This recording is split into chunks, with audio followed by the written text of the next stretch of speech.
Muito obrigado, pastor Jesus. Boa noite, irmãos.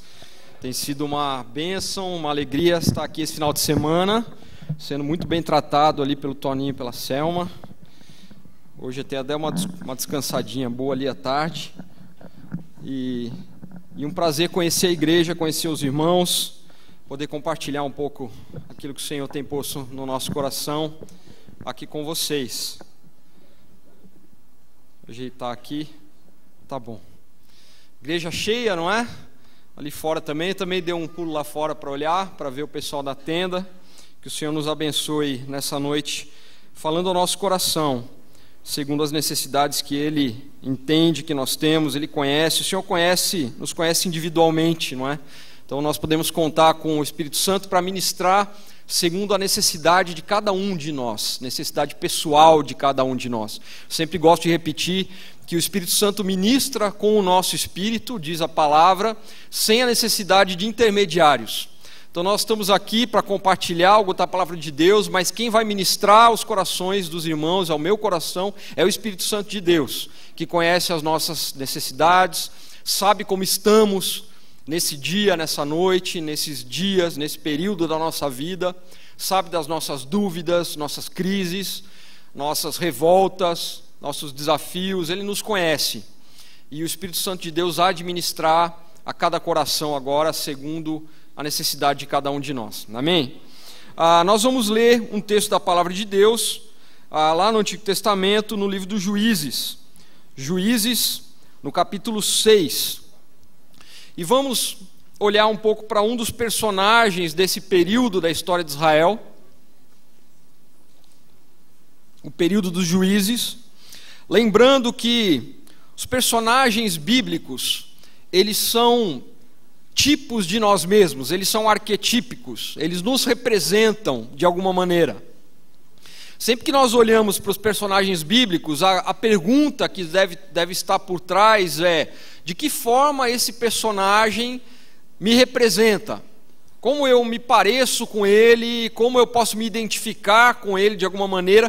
Porque a Bíblia nos foi dada para que nós aprendamos a viver. A Bíblia não é um livro religioso, ela não é um livro meramente para ser meditado, mas é um livro para ser estudado, aprendido, para que nós possamos, com base na revelação de Deus, aprender a viver o nosso dia a dia, nossa rotina, as nossas decisões, escolhas, as nossas crises, nossas lutas. A palavra de Deus é para nós fonte de ensinamento para a vida, e dessa forma que nós devemos olhar para ela. E é dessa forma que eu gostaria de olhar nessa noite para esse personagem lá do período dos juízes, chamado Gideão. E nós vamos ler o capítulo 6, a partir do versículo 1. Eu peço que você acompanhe comigo a leitura, e depois vamos meditar um pouco nessa passagem. Diz assim no versículo 1: Fizeram os filhos de Israel o que era mal perante o Senhor. Por isso o Senhor os entregou nas mãos dos midianitas por 7 anos. Prevalecendo o domínio dos midianitas sobre Israel, fizeram estes para si, por causa dos midianitas, as covas que estão nos montes, e as cavernas e as fortificações. Porque cada vez que Israel semeava, os midianitas e os amalequitas, como também os povos do Oriente, subiam contra ele. E contra ele se acampavam, destruindo os produtos da terra, até a vizinhança de Gaza, e não deixavam em Israel sustento algum, nem ovelhas, nem bois e nem jumentos. Pois subiam com os seus gados e tendas, e vinham como gafanhotos, com tanta multidão, que não se podia contar, nem a eles nem aos seus camelos, e entravam na terra para a destruir. Assim Israel ficou muito debilitado com a presença dos midianitas. Então os filhos de Israel clamavam ao Senhor. E tendo os filhos de Israel clamado ao Senhor por causa dos midianitas, o Senhor lhes enviou um profeta que lhes disse: Assim diz o Senhor, Deus de Israel: Eu é que vos fiz subir do Egito e vos tirei da casa da servidão, e vos livrei da mão dos egípcios e da mão de todos os que vos oprimiam, e os expulsei de diante de vós, e vos dei a sua terra. E disse: Eu sou o Senhor, o vosso Deus. Não temais os deuses dos amorreus, em cuja terra habitais, contudo não deste ouvidos à minha voz. Então veio o anjo do Senhor e assentou-se debaixo do carvalho, que está em Ofra, que pertencia a Joás, a Biesrita. E Gideão, seu filho, estava malhando o trigo no lagar, para o pôr a salvo dos midianitas. Então o anjo do Senhor lhe apareceu e lhe disse: o Senhor é contigo, homem valente. E respondeu-lhe Gideão: ai, Senhor meu, se o Senhor é conosco, por que nos sobreveio tudo isso? E que é feito de todas as suas maravilhas que nossos pais nos contaram, dizendo: não nos fez o Senhor subir do Egito? Porém agora o Senhor nos desamparou e nos entregou nas mãos dos midianitas. Então se virou o Senhor para ele e disse: vai nessa tua força e livre Israel da mão dos midianitas. Porventura não te enviei eu? E ele lhe disse: ah, Senhor meu, com que livrarei Israel? Eis que a minha família é a mais pobre em Manassés, e eu, o menor na casa de meu pai. E tornou-lhe o Senhor: já que eu estou contigo, ferirás os midianitas, como se fossem um só homem. Senhor, fala conosco, eu te peço mais uma vez, por meio da tua palavra, pela iluminação do teu Espírito, em nome de Jesus. Amém. Amém. Gideão é esse personagem que viveu no tempo dos juízes e que foi um dos juízes de Israel. E para nós hoje Gideão é um exemplo de coragem, um exemplo de valentia. Com essa perspectiva é que nós vamos olhar para esse homem. E nós olhamos e fazemos essa avaliação de Gideão à luz do contexto no qual ele vivia. Eu já falei aqui hoje pela manhã e repito que é sempre fundamental, é sempre importante que nós meditemos na palavra de Deus, pensemos nas coisas do Senhor à luz do nosso contexto, à luz do contexto no qual estamos inseridos, porque ele nos influencia. Nós somos parte de uma sociedade, nossos pensamentos, nossas perspectivas, nossos desejos, todos são frutos do que a nossa sociedade faz de nós mesmos, vai nos moldando. Vamos juntos criando cultura e muitas vezes elas nos afastam dos propósitos do Senhor. Então precisamos entender o contexto que nos rodeia. Nesse momento aqui da história de Israel, Israel vivia um tempo de grande opressão por parte desse povo, dos midianitas, e não era à toa, diz o texto para nós, nós também já falamos disso hoje pela manhã, que isso estava acontecendo porque o Senhor o permitiu, o Senhor o proporcionou. Foi Deus que permitiu que os midianitas fossem lá oprimir o povo de Israel, e Deus tinha os seus motivos para isso, Deus tinha os seus propósitos. Então, nesse contexto, é que Deus levanta Gideão, esse homem que ele chama de homem valente, lá no versículo 12, para ser o grande libertador, assim como fora Moisés, lá na ocasião da saída do Egito, como falamos anteriormente, e agora Deus levanta esse homem chamado Gideão. O que acontecia naquele contexto, naquele momento, é que Israel era um povo agricultor, né, e também tinha os seus rebanhos, e eles plantavam e tinham todo aquele trabalho para lavrar a terra e etc, para a sua sobrevivência.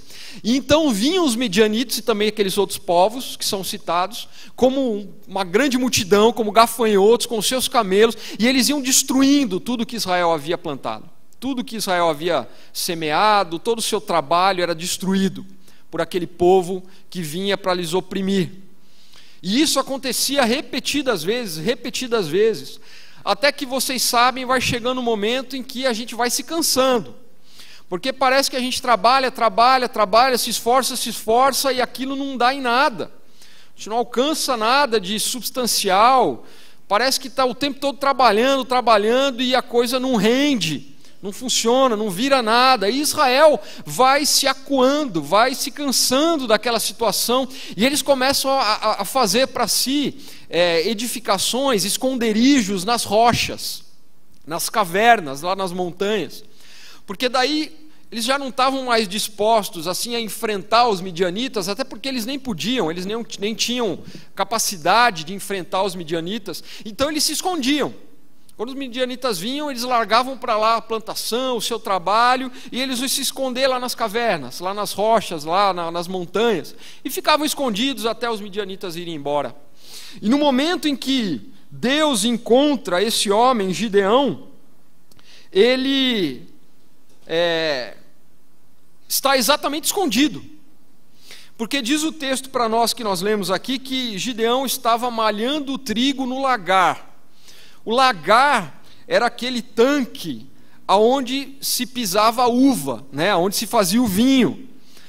Mas ele estava malhando o trigo, né, quer dizer, batendo lá no trigo para soltar sementes, né, estava trabalhando ali dentro do tanque de pisar uva. Quer dizer, o lugar não era apropriado, não era aquele, mas provavelmente ele estava ali porque ele estava escondido. Ele estava o mais escondido possível, né? Gideão era um homem acuado, era um homem assustado, amedrontado, e é por isso que ele estava ali malhando o seu trigo no lagar e pronto para fugir a qualquer momento. E é nesse contexto, nessa cena, que o anjo do Senhor encontra Gideão. E ao encontrar Gideão, ele chama de homem valente. Homem valente. E a palavra, eu não sei se os irmãos notaram aqui, mas a resposta de Gideão para Deus, por duas vezes, né? Para o anjo do Senhor ali, ela é: ai, meu Senhor. É meio que um murmúrio, assim, né? Um lamento. Né? Ai, mas meu Senhor, né? Alguém cansado, né? Alguém assim desanimado. Ele fala mais ou menos assim: a quem que o Senhor está chamando de homem valente? Será que o Senhor não está vendo a nossa situação? Como é que nós estamos aqui? E Deus tem um diálogo com aquele homem Gideão muito interessante, muito significativo, e eu peço que você, assim como pedi que você leia o livro de Neemias nessa semana pela manhã, peço que você medite também nesse capítulo 6 de Juízes. Mas o fato é que, depois daquele diálogo, Gideão se levanta, ele põe ali o Senhor à prova, ele é um homem ali vacilante, pusilânime, né? Um homem acovardado, mas ele se levanta e ele vai fazer aquilo que o Senhor tem para que ele faça. Gideão reúne ali um grande exército, um exército numeroso, na sequência aí da história, um exército de 32 mil homens. Não era assim tanto diante do exército inimigo, mas 32 mil homens são 32 mil homens, é um exército grande, numeroso. Mas Deus fala para Gideão: Gideão, tem gente demais, é muita gente, 32 mil homens. Se vocês forem com toda essa força aí, com todo esse contingente, e vencerem, porque vocês vão vencer, porque sou eu que vou vencer por vocês, então vocês podem pensar, cair no erro de pensar que foram vocês que ganharam, foram vocês que venceram, foi a força de vocês, porque vocês eram valentes, numerosos, etc. Então tem gente demais. Faz o seguinte: manda todo mundo ajoelhar na beira do rio, aí do riacho, e beber água. Aqueles que beberem água, não, antes disso, estou pulando uma parte aqui. A primeira coisa que Deus fala é: diz para eles, Gideão, que os covardes podem voltar para casa. Todo mundo que está com medo, que está preocupado aí com o exército inimigo, todo mundo que não está assim, autoconfiante, pode voltar para casa, pode voltar. E aí Gideão fala isso, e nessa primeira aí, 22 mil homens vão embora. 22 mil, assim, tem que reconhecer que isso daí não é para mim não, e tal. Então quer dizer que pode ir embora? Quem está com medo pode ir embora? Pode ir embora. Então 22 mil foram embora. Aí já deu uma boa diminuída ali, né? E aí vem essa outra instrução de Deus, que Deus fala: ainda tem gente demais, ainda tem muita gente. Então você instrui aí a ajoelharem na beira do riacho e beberem água. Aqueles que trouxerem a água na mão, na boca com as mãos, né, em forma de concha, assim, esses você separa. Aqueles que forem direto com a boca na água, né, igual faz o animal, assim, lamber a água, esses você manda embora. Quantos que levaram a água à boca com as mãos? Lembram? 300 homens. 300 homens. Dos 32 mil, 300 homens ficaram. E é com esses 300 homens que Gideão peleja contra o inimigo e os vence, e os derrota. Por isso que Gideão é para nós um exemplo de coragem e de valentia. Porque enfrentar com os 32 mil já ia ser complicado, né? Mas com 300, e é com esses 300 que ele vence. E aí deixe-me só, esse não é o nosso foco, mas deixe-me só recordar algo que eu já disse aqui. Deus não precisa de nós. Deus não precisa de nós.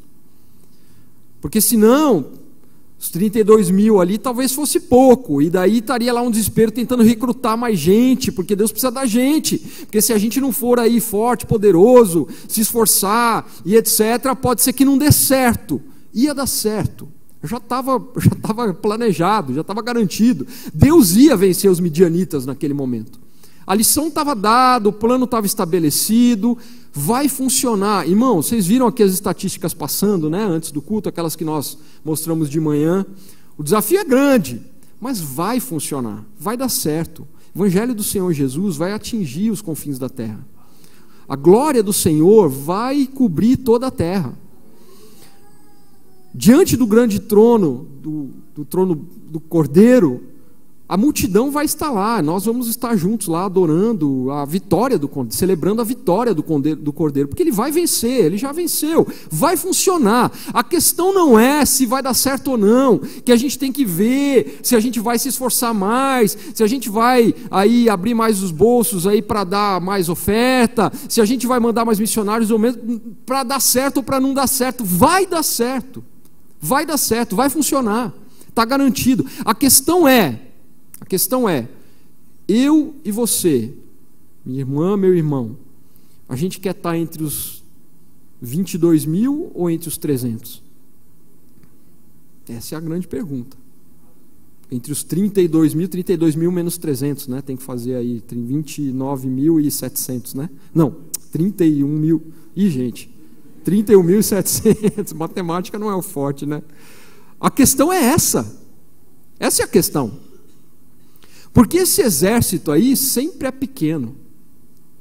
O exército que Deus usa para, por meio dele, fazer a sua história, fazer a história do seu reino sobre a terra, por algum motivo sempre é pequeno. E a questão é se eu quero estar no meio desse exército ou não. E eu quero estar entre os 300. Esse é o ponto. De que forma Gideão pode então servir para nós como inspiração nessa noite? Nesse propósito, nessa busca por sentido e significado para as nossas vidas, sentido e significado que nós só encontramos quando a vivemos no trilho da nossa vocação. Como já dissemos ontem, como já dissemos hoje pela manhã, a sua vida e a minha vida só vai fazer sentido se ela for vivida no trilho da vocação do Senhor Deus para nós. Senão ela não faz sentido. Senão pode voltar para casa com os 31 mil lá homens e não vai fazer sentido. Eu gosto muito de filmes. E eu sempre me lembro, tem alguns filmes que podem ser usados para ilustrar isso que eu quero dizer. Mas eu sempre me lembro daquele Coração Valente. Não sei se vocês lembram, daquele do Mel Gibson, né? Aquele filme é muito, para mim, ele é muito forte, muito significativo. E há uma cena famosa lá, em que está lá o Mel Gibson, o William Wallace, né? E ele está em cima do seu cavalo, todo pintado, aquela coisa assim, né, forte. E eles vão enfrentar lá o exército inimigo, lá na Escócia, né, no seu país. E aquele exército é muitíssimo mais numeroso do que o dele, muitíssimo mais. É impossível vencer aquela batalha, é impossível. Assim como é impossível humanamente vencer com 300 homens o exército dos midianitas, é impossível.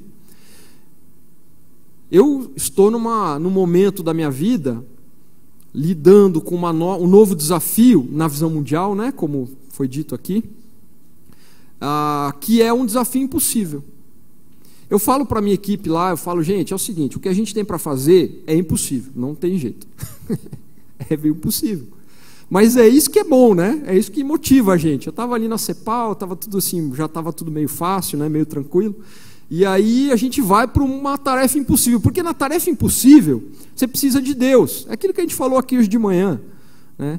Para Moisés ficar ali em Midian, cuidando das ovelhas do sogro, etc., ele não precisava de Deus, ele dava conta sozinho. Agora, para fazer o impossível, aí não tem jeito, precisa de Deus. E está lá o William Wallace no seu cavalo, e aquele punhado de homens lá com ele, E aí ele chega para eles e fala: quem quiser ir embora, pode ir embora. Ele fala igualzinho Deus instrui para Gideão aqui. Quem está com medo, porque o pessoal estava com medo, estava lá com medo, olhando, falando assim: ó, não vai ter jeito, não tem como, nós vamos morrer hoje. E ele fala: quem quiser ir embora, pode ir embora. E se você for embora, eu não vou impedir, você vai embora e provavelmente você vai continuar vivendo a sua vida do jeito que você a viveu até agora, lá com a sua família, etc. E você vai envelhecer, você vai ficar velho, seus dias vão acabar. E um dia, talvez você vai estar deitado no seu leito de morte, velhinho, tendo vivido a sua vida e etc. E eu te garanto uma coisa, diz lá o William Wallace, que naquele momento você vai se lembrar de hoje. E você vai dar tudo para poder voltar aqui hoje e morrer lutando comigo. Gente, isso é significativo. Porque o que ele está dizendo é o seguinte: você pode viver a sua vida, mas uma vida que vale a pena, ela precisa ter propósito. E esse aqui é o nosso propósito. E nós provavelmente vamos morrer lutando hoje aqui mesmo. Provavelmente é isso que vai acontecer. Mas vou dizer para vocês, vale a pena. Forte, significativo. É mais ou menos o que está acontecendo aqui. Mais ou menos o que está acontecendo. E aí, o Gideão é esse exemplo, esse modelo, esse arquétipo para nós, de como enfrentar, de como encontrar esse sentido para a nossa vida que vem no trilho da nossa vocação. De que forma? Como nós podemos nos identificar com Gideão nessa caminhada? Algumas maneiras aqui. Primeiro, com Gideão a gente aprende que a vida que faz sentido acontece a partir de um chamado divino. A vida que faz sentido, ela acontece a partir do chamado de Deus. Porque Deus é aquele que chama à existência aquilo que ainda não existe, seja céus e terra, sejamos nós, seres humanos, isso ali está narrado ali no Gênesis, seja uma atitude que você jamais esperaria de uma pessoa que ela tivesse, seja uma atitude que você jamais esperaria de você mesmo. Sabe quando você se surpreende e fala: puxa, eu consegui lidar com essa situação aqui, eu consegui ser generoso e doar mais do que eu tinha planejado doar aqui nesse dia para a obra missionária. Nossa, eu estou surpreso comigo mesmo. Deus faz essas coisas, Ele traz à existência coisas que não existem. Às vezes é a nossa generosidade, às vezes é a nossa coragem, às vezes é qualquer coisa. Deus é assim, Ele tem essa capacidade de trazer à existência coisas que não existem. Gideão, na verdade, não era valente. Gideão era medroso. Gideão estava acovardado ali. Mas Deus traz à existência uma valentia em Gideão que ele mesmo não conhecia, ele mesmo não sabia que tinha. E aí Gideão recebe esse chamado de Deus, tem alguma dificuldade ali para compreender o chamado divino, ele faz uma experiência ali, você pode ler aí depois a palavra de Deus para confirmar se é Deus mesmo que está falando com ele, né? Ele fica meio ali em dúvida, etc. Deus confirma e no final das contas ele parte para aquela missão para a qual Deus o havia chamado, porque a vida que faz sentido acontece a partir de um chamado divino. Com Gideão nós aprendemos que o Deus que nos chama também nos capacita. Deus chama, mas Ele também capacita, porque é Ele que está chamando. Gideão não é diferente de nós nesse sentido. Quando Deus o chama, o diálogo que Gideão tem com Deus é mais ou menos assim. Ele fala: Deus, o senhor está lembrado, o senhor tem certeza de que é a mim mesmo que o senhor está chamando? O senhor lembra de com quem o senhor está falando? É mais ou menos igual a Moisés, né? Porque ele fala assim: Deus, se o senhor não está lembrando, eu vou lembrar o senhor. Das tribos de Israel, primeiro, Israel hoje não é nada, Israel está oprimido, Israel é terceiro mundo. Israel está aqui vivendo pobre, acuado, etc., miserável. E dentro desse povo de terceiro mundo, a menor das tribos, porque Israel tem 12 tribos, e a menor das tribos de Israel é a minha, a menos importante. Na verdade não é nenhuma tribo, ela é uma meia tribo, a tribo de Manassés, uma tribuzinha pequena, esquecida. Não é a tribo mais importante. certo? A minha é a menor das tribos dentro de Israel. E dentro da minha tribo, da tribo de Manassés, a família mais insignificante, assim, a menorzinha, é a minha família. E não para por aí. Dentro da minha família, eu sou o mais novinho, eu sou o caçula, eu sou o menos importante. Ou seja, de todo Israel, se tem uma pessoa insignificante, sou eu. Você está falando comigo? Estão entendendo? Deus não foi falar assim com o pessoal lá, os levitas, etc., o sacerdote, uma pessoa mais importante. Aliás, Deus é assim. Deus, ele faz essas coisas. Isso é muito claro na palavra de Deus e é muito claro na história. Deus não vai lá no foco, no coração do poder, assim, não vai. Quando Jesus vem, e o Ariovaldo esteve aqui com os irmãos, costuma falar isso também, quando Jesus vem lá na plenitude dos tempos, como diz Gálatas capítulo 4, e nasce, né, de Maria, o Rei dos Reis, o Criador do universo, ele nasce numa manjedoura, uma família simples, um local simples. Depois ele cresce e ele começa o seu ministério, mas ele não começa o seu ministério como um sacerdote lá no templo de Jerusalém. Aliás, aquele que o precedeu, João Batista, aquele que anunciou a sua chegada, ele era o ungido de Deus. Ele era o sacerdote legítimo naquele momento, mas ele não estava no templo, ele estava lá no deserto. Ele estava lá vestindo lá as suas roupas humildes e comendo gafanhotos. Deus chama pessoas assim, improváveis.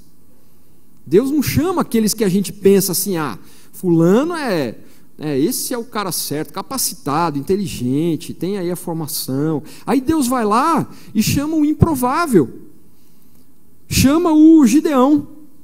E Gideão fala: Deus, o senhor está lembrando de quem eu sou? E aí Deus fala assim para ele: homem valente, é com você mesmo que eu estou falando. Eu não sou homem valente, sim, mas vem cá que você vai se tornar. Vem aqui. Porque o Deus que chama, capacita para o chamado. E ele diz: o homem valente, o Senhor é contigo. Porque eu preciso de você, eu quero usar você para cumprir uma missão que está além das suas forças, além das suas capacidades. E por causa disso, eu mesmo vou te dar a força e a capacidade que você não possui, para você fazer aquilo que eu quero que você faça. E já que eu estou contigo, ferirás os midianitas, como se fossem um só homem. Um só homem. A história nos ensina que quando nós temos uma causa maior do que nós mesmos, nós nos tornamos corajosos. E quando nós não temos causas maiores do que nós mesmos, nós nos tornamos tímidos, covardes, vacilantes. Nós precisamos de causas maiores do que nós mesmos. A maior doença da nossa geração, eu já citei aqui para os irmãos, é essa mescla de hedonismo e narcisismo. Hedonismo é essa busca pelo prazer acima de tudo e a qualquer custo. A gente tem que se sentir bem, de qualquer maneira, e a gente faz tudo para se sentir bem. O narcisismo é essa busca por parecer bem também. Às vezes até mais importante do que estar bem, de fato, é parecer bem. É essa doença do Facebook, né? Aquelas fotos que mostram assim sempre os momentos bons, né? A pessoa está viajando, daí a pessoa está na festa, daí a pessoa está assim, aquela coisa linda, né? Parece bem, tem que parecer bem, tem que dar a aparência de estar bem, é a imagem do sucesso. E a princípio, ou a rigor, sobra muito pouco tempo para qualquer coisa que não seja essa busca desenfreada pelo bem-estar pessoal, por se sentir bem. E aí a gente passa a vida mediocremente, é assim que fala, buscando coisas que vão agregar prazer e bem-estar para nós mesmos. E isso não preenche vazio nenhum, isso não dá significado algum para a vida. Porque se você olhar para a história, e hoje mesmo, os lugares onde existe maior prosperidade material, tecnológica, econômica, etc., são lugares onde existe tremenda e profunda infelicidade. Infelicidade, vazio. Porque essa lógica humana, sociocultural, da qual nós estamos mergulhados, ela é mentirosa. Isso não traz significado para a nossa vida. O que traz significado para a nossa vida são causas maiores do que nós, que nos são dadas pelo nosso Deus, que nos chama para participar da sua obra, para participar da sua causa. E esse é o nossa oração, é nosso pedido para o Senhor nessa noite.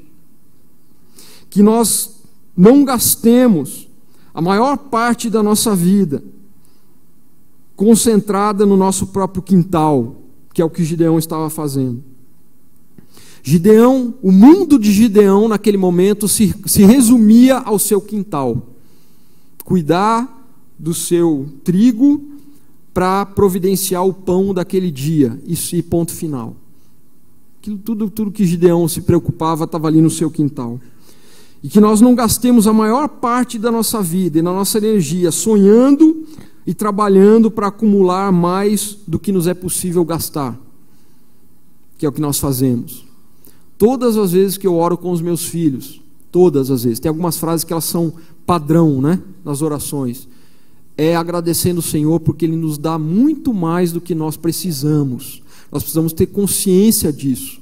Deus tem dado para todo mundo aqui mais do que precisa, para todos nós. Um tempo atrás eu estava pregando numa igreja, Assembleia de Deus, em Uberlândia, acho que Uberlândia, e tinha lá, eu estava na Assembleia de Deus em João Pessoa, e tinha lá um missionário que estava chegando da África, e ele estava muito chateado, e ele falou antes de mim, deu uma palavra dura para a igreja, aquele jeito assembleiano, né, de falar, dizendo o seguinte: eu cheguei há poucos dias da África, e eu tenho ouvido por todo dia, em todo lugar, que estamos em crise econômica, e ele falou assim: irmãos, há 20 dias, sei lá, atrás, eu vi um pai enterrando sua filha nas areias do deserto, e fui lá e perguntei o que tinha acontecido, e ela tinha morrido de fome, morreu de fome, e ele estava enterrando a sua filha, e a grande preocupação dele é que ele tinha mais 3 filhos, e ele estava com medo que acontecesse o mesmo com eles, morrendo de fome. E aí aquele irmão perguntou: quem aqui tomou café da manhã hoje? Daí o pessoal levantou a mão. Quem aqui vai chegar em casa e vai ter um lugar para dormir? O pessoal levantou a mão. Então, de que crise que vocês estão falando? Ele falou. Estava bravo. Porque o Senhor tem nos dado. O Senhor tem nos provido. Irmãos, isso aqui que nós vivemos não é a realidade da maior parte da população mundial. Não é. Não é a maior parte. E eu quero desafiar vocês, vou fazer um desafio agora como diretor de Ministério da Visão Mundial. Passe ali no stand, ali no final, com o Alexandre, e veja lá o que você pode fazer para apadrinhar uma criança. Com R$50 por mês você apadrinha uma criança, e uma criança vai sobreviver. Porque a realidade do mundo é muito diferente do que nós vivemos. Então, vamos olhar para fora e ver que temos causas maiores do que nós mesmos, que podem nos dar sentido à vida. E talvez você está infeliz, e você sabe se você está infeliz ou não, porque te falta uma causa, te falta algo mais para viver do que você mesmo, do que a sua família. Essa causa o Senhor quer te dar, e Ele vai te capacitar para fazê-lo, para cumpri-lo. Em terceiro lugar, nós aprendemos com Gideão, nos identificamos com Gideão, aprendendo a reconhecer o Senhor nos nossos caminhos. E eu vou falar rapidamente sobre isso, mas Gideão tem dificuldade para reconhecer que é Deus que está ali naquele momento falando com ele. Porque a gente tem, às vezes, esse problema. A gente consegue acreditar no que Deus fez no passado, a gente consegue crer no que Deus vai fazer no futuro, mas a gente tem dificuldade para reconhecer Deus hoje, no nosso momento atual. É mais ou menos como quando Lázaro morre, não sei se você se lembra da história. Lázaro, um amigo de Jesus, e aí Jesus não vai lá naquele momento, ele vai no dia seguinte, quando Lázaro já morreu, e daí a Marta e a Maria, as irmãs dele, que eram amigas de Jesus, encontram Jesus no caminho e falam: ah, Senhor, se o Senhor estivesse aqui, ele não teria morrido. É verdade, verdade. E aí Jesus fala: fique tranquila, Marta, porque ele vai viver. Aí ela fala assim: eu sei, Senhor, na ressurreição do último dia. Ou seja, ela acredita em Deus, tem fé no que Deus poderia ter feito, no que Ele fez no passado. Ela acredita e tem fé no que Ele vai fazer no futuro, mas ela não consegue por algum motivo acreditar que Ele pode ressuscitar Lázaro hoje, agora, porque Ele está aqui na minha frente. Então, reconhecer a Deus no nosso momento atual de vida é um desafio. É um grande desafio. E por isso eu falei para os irmãos, é aquilo que você está fazendo, é onde você está.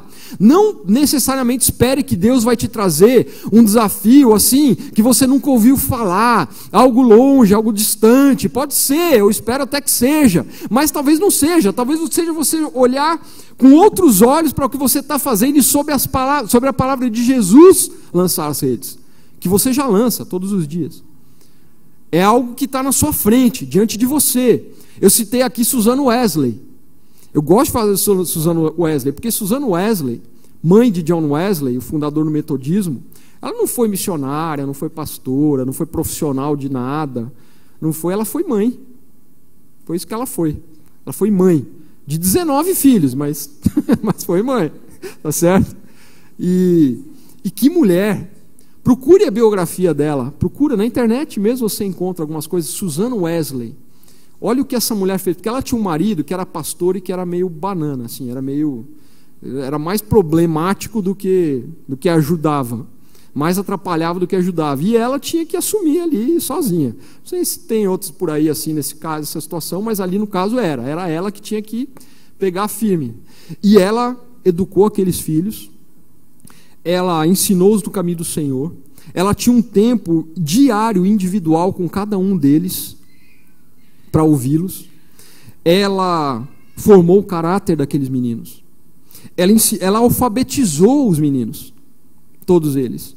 Então, essa mulher trabalhou mais do que acho que a maioria de nós, durante a sua vida, durante os seus 73 anos de vida, mas ela foi mãe não só de John Wesley, mas de outros filhos que fizeram. Tem filho dela que ganhou o prêmio Nobel, filho dela que virou médico, essa mulher, o ministério dela, o desafio dela não estava fora de casa, não estava em outro lugar, estava ali. Aquele era o trilho da sua vocação. Aquele era um desafio maior do que as suas próprias forças, porque cuidar de 19 filhos é maior, né, do que nossas próprias forças. E para aquilo ela precisava depender de Deus, e foi aquela a sua missão de vida. Então olhe para onde você está, olhe para o seu desafio atual, e veja se você não precisa simplesmente ressignificar. Lembra que falamos ontem de manhã, né? Falamos sobre isso, ressignificar o que você já faz, entendendo que Deus o chamou para isso. Você não está fazendo só porque é a sua ocupação, é a sua profissão, mas porque Deus o chamou para fazê-lo. Em quarto lugar e último lugar, nós aprendemos com Gideão que o verdadeiro sucesso, e essa palavra complicada, né? Mas eu fiz questão de usá-la, o verdadeiro sucesso nasce na entrega. O sucesso da biografia de Gideão é inegável, porém de uma natureza muito diferente do que ele havia planejado. E eu gosto sempre de pensar nos heróis da fé, que eu já citei aqui também, lá de Hebreus capítulo 13, dessa maneira. Aqueles homens e mulheres, eles só são conhecidos por nós, e eles só estão naquela lista de homens e mulheres dos quais o mundo não era digno, heróis da fé, porque eles se entregaram a esse chamado do Senhor. Eles se entregaram, eles se renderam, eles não resistiram, às vezes até resistiram, mas acabaram se entregando ao chamado do Senhor. E é por isso que eles estão naquela lista. Porque senão, quem foi Moisés? Foi o grande libertador do povo de Deus lá do Egito. Mas se Moisés não tivesse lá na sarça ardente se disposto a ir para o Egito, se entregue ao chamado de Deus, nós não conheceríamos Moisés. Ele seria mais uma pessoa que viveu e morreu. Quem foi Neemias? Neemias foi o grande construtor lá dos muros de Jerusalém, aquele homem notável, que até dentro do judaísmo até hoje é admirado e lembrado. Se ele não tivesse se disposto a sair lá de Suzã e a ir para Jerusalém fazer o que ele fez, nós não conheceríamos Neemias. Ele teria sido um dos copeiros do rei do Império Assírio, e nós não saberíamos quem ele é. Porque esse sucesso, ele nasce da entrega, ele nasce da nossa rendição ao chamado de Deus que nos chama e que nos capacita. João capítulo 12, versículo 24 diz que se o grão de trigo caindo na terra não morrer, fica ele só. Mas se morrer, produz muito fruto. E eu quero terminar com esse versículo aqui. Ronaldo, que já esteve aqui com os irmãos algumas vezes, sempre diz que o primeiro chamado do cristão é para morrer. Esse é o nosso primeiro chamado. Pode depois vir outros chamados, né? Mas o primeiro chamado é para morrer. Se você não morreu ainda, você não é cristão. Pode ser aí um religioso, etc., evangélico, né? Que é um nome assim tão comum hoje em dia no nosso país. Mas o cristão, ele é chamado para morrer. Essa é a simbologia do batismo, né? Nós morremos para nós mesmos, para o mundo, para a nossa vontade, para as nossas ambições, para as nossas grandes expectativas. A gente morre, a gente entrega para Deus. E aí a gente renasce para o Senhor. Porque é assim com a semente. A semente, se ela não morrer, ela fica só ali. Mas se ela morrer, ela germina e frutifica. Então o nosso primeiro chamado, e esse é para todos nós temos chamados que são gerais e chamados que são específicos. O primeiro chamado geral para todos nós é para morrermos, é para entrega. Porque a gente tem sim as nossas perspectivas culturais, essa coisa do hedonismo, do narcisismo, daquilo que a gente sonha conquistar, né? A fama, o sucesso, o dinheiro e tudo mais. A gente tem essas coisas. A gente tem também as nossas feridas do coração, que vêm de experiências que nós vivemos, experiências de traição, fomos traídos, fomos abandonados, fomos maltratados, pelos pais, por seja quem for. São os traumas do nosso passado, as feridas do nosso coração. Tudo isso faz parte de nós e vai se manifestando o tempo todo. E dificulta os nossos relacionamentos, dificulta a nossa caminhada. Tudo isso é parte de quem somos, mas tudo isso tem que morrer. Tudo isso tem que morrer.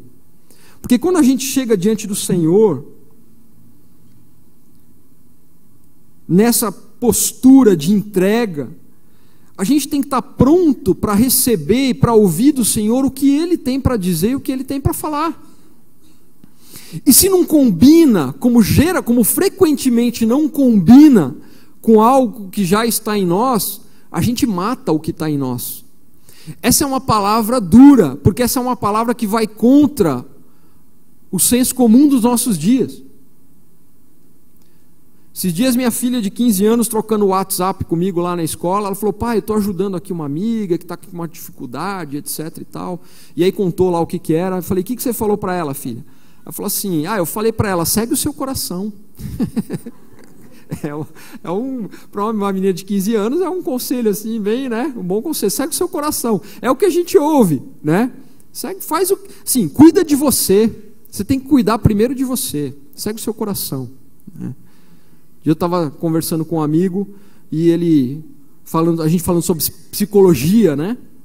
E eu tenho uma experiência interessante com a psicologia, minha relação com a psicologia, porque eu tinha assim meio que um pé atrás, assim, né? Um preconceito, né? Com a psicologia, até o momento que eu precisei. Geralmente é assim, né? Aí quando eu precisei, Deus colocou na minha frente um psicólogo de Deus, assim, um homem de Deus, e foi uma grande bênção para mim, e assim, mudou várias coisas em mim, né? Hoje para mim é um remédio assim, que às vezes é muito necessário, né?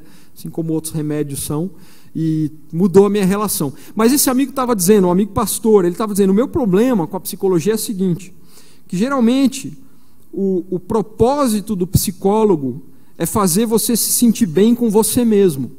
Não é isso? Não, você tem que se reconciliar com você mesmo, você tem que se sentir bem com você, né? Prioriza você. E o propósito do Evangelho é conflitante com isso, porque o propósito do Evangelho é que Jesus se sinta bem com você, não que você se sinta bem com você mesmo. Que Jesus se sinta bem com você. Então, vai contra essa mentalidade sociocultural na qual nós estamos mergulhados, mas é na entrega que nasce o sentido para a vida. É na entrega. Quando a gente abre mão, a gente entrega. Eu nunca morri de amores por viver na selva. Meu colega americano, Davi Brown, que morou comigo vários anos na aldeia, ele gostava. Ele era meio que o Indiana Jones, assim, aquele cara que gostava da selva e tal. Eu, assim, gostava, assim, mas não tanto, né? Não tinha, assim, aquele jeito que ele tinha para matar sucuri e tal, aquelas coisas. Então, eu estava ali e vivi períodos difíceis. Nem tanto pela questão do ambiente inóspito, etc., mas o que para mim foi muito difícil foi o isolamento. Para mim, assim, a saudade da família, o isolamento, porque o mundo, ele fica assim. Seu mundo eu nasci em São Paulo, cresci em São Paulo, né, no centro de São Paulo ali, então aquele mundo grande, né? Aí o seu mundo fica desse tamanho, assim, né, pequenininho. E eu ficava 6 meses, 8 meses na aldeia, sem sair, né, uma clareira no meio da selva. E tinha momentos assim de muita angústia, muito angustiantes. Momentos que eu cheguei assim no limite emocional, né, de até ter que fazer buscar alguma medicação, assim, em algum momento comecei a ter umas coisas de pânico, assim. Não vou falar isso para não assustar ninguém, mas assim, não foi assim tão fácil, né? Foi assim tão fácil. E aí tinha noites que eu tinha que ir de madrugada lá para a pista de pouso, que era mais aberta, assim, para dar uma, né? Mas nunca na minha vida, nos meus 44 anos, falei quanto minha idade, nunca nos meus 44 anos eu tive experiências de tanto regozijo e tanta satisfação, tanta alegria, que o C.S. Lewis chamava de alegria, né? Joy, aquela alegria que não tem outro nome assim para falar, é um sentimento, é uma experiência espiritual, né? De quando eu ia sair da aldeia por um período, e eu entrava no aviãozinho ali de asa de socorro, e percorria a pista para decolar, e me vinha um sentido de realização, de gratidão, de alegria, de tudo que é bom misturado, porque eu dizia, minha vida está fazendo sentido. Faz sentido. Porque se a vida não faz sentido, ela não vale a pena. Não vale a pena. Nossa vida só faz sentido no trilho da vocação do Senhor para nós. E a minha oração com vocês nessa noite, que nós vamos fazer para terminar aqui, passar a palavra para o pastor, é que você, sozinho, não pense em outra pessoa, não pense no seu marido, na sua esposa, no seu filho, pense em você. Claro que depois as coisas têm que ser acertadas com o marido e com a esposa, né? Tem jeito. Desculpa, deixa eu contar só mais uma historinha, vai. Eu estava pregando uma conferência missionária lá em Macaé, no Rio de Janeiro. Aí terminei, aí veio lá uma moça, assim, jovem, né, com filha adolescente, assim, e o marido atrás, né, com a cara emburrada, assim, fechada. E ela toda assim, e o marido quieto, assim, atrás. E aí eu já olhei, já vi quem que manda, né, na casa, assim, de cara. Aí ela veio e falou assim, pastor, tem uma pergunta muito clara para fazer para o senhor, muito objetiva. Aquela pessoa, assim, bem prática, né, não queria muita conversa, não. Ela só queria que eu respondesse, pronto. E ela falou, só tem uma pergunta muito objetiva. Já faz anos que Deus está me chamando como missionário. E ele não quer ir. Não falou nem o nome dele, só apontou e falou ele. Né? E ele não quer ir. Ela falou assim, a pergunta é a seguinte, vou sozinha ou espero Deus falar com ele? Aí tem pergunta que assim, não precisa nem responder, né, irmão? Mas aí eu tive uma conversa boa lá com ela. Mas ele não quer ir, ele coitado, cara, ele estava assim com aquela cara de que eu estou fazendo aqui, né? Que sofrimento. Então pense em você, primeiro, pense em você. E pense que talvez a sua vida assim não esteja fazendo tanto sentido quanto você gostaria. Eu defendo convictamente que existe sim chamado missionário. Não é para todo mundo. Deus chama alguns, Ele vocaciona alguns para serem missionários. São aqueles que vão lá para os lugares onde Cristo ainda não foi anunciado, para pregar o evangelho intencionalmente, para fazer essa obra que começou lá com o apóstolo Paulo em Antioquia, etc. Deus vocaciona alguns. Não é para todos. Mas se você é um daqueles que Deus chamou, que Deus vocacionou para isso, eu vou te dar uma notícia, sim, definitiva. A sua vida não vai fazer sentido se você não fizer. Você pode passar aí, ficar brigando, lutando, tentando, se enganando, mas você vai ficar frustrado. E como diz o William Wallace, quando chegar lá no final, você pode até ter tido sucesso profissional, etc., mas não vai ter valido a pena.